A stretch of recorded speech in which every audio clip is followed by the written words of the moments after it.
The 20th WNBA All-Star Game will be hosted at the Footprint Center in Arizona. Since its inception in 1999, the game has a storied history. Our reporter Joseph Furtado takes a closer look at the history of the event.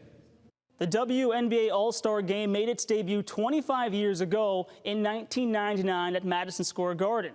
The inaugural matchup featured 23 of the league's top players from each conference, drawing a crowd of 18,000 spectators. Over 2 quarters of play, the Western Conference secured a 79-61 victory, marking their first ever win in the All-Star competition.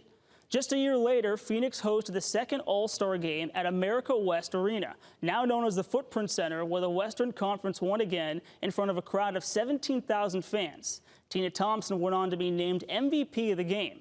Now, 9 years later, in 2009, Nicole Powell became the first and only Arizona-born player to date to participate in the WNBA All-Star Game. Making her debut that year, Powell from Mountain Point High School represented the Sacramento team and scored 21 points. Arizona would host their second All-Star Game in 2014 at U.S. Airways Center. The game featured the only overtime contest in the event's history, with the East defeating the West 125-124 after a thrilling 25-point overtime period.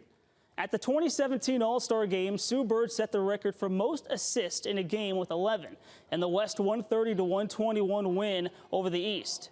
Just a year later, in 2018, the WNBA changed the format of the All-Star Game for the first time in the event's history.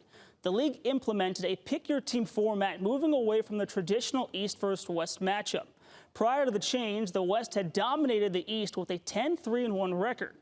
Now, last year's WNBA game saw a new scoring record set, with Team Stewart defeating Team Wilson by a final score of 143-127. The two teams combined for a total of 270 points, the highest scoring WNBA All-Star game in history. Now, there was no shortage of scoring during the 2023 All-Star Game. Jewel Lloyd set a new scoring record, pouring in 31 points to surpass the previous high of 30 points. Phoenix will host their third WNBA All-Star Game at the Footprint Center this weekend. At the touchscreen, Joseph Furtado, Cronkite News.